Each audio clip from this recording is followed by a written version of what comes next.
So yun guys, no, upload tayo, quick vlog.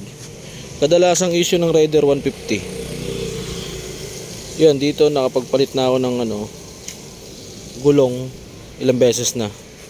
Kasi pang biyahe to eh. Tapos itong ating sprocket tsaka kadena, nakapagpalit na rin tayo.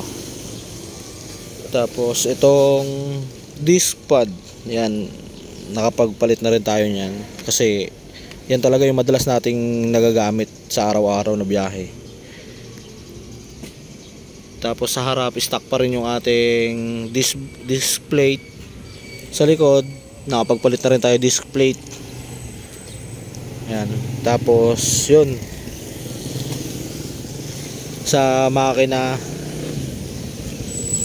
sa loob, timing chain tsaka shim, masyado na maingay.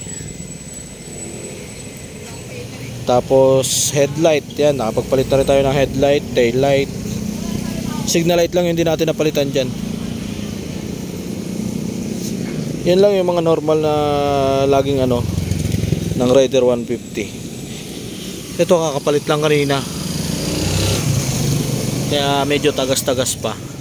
Yan yung ating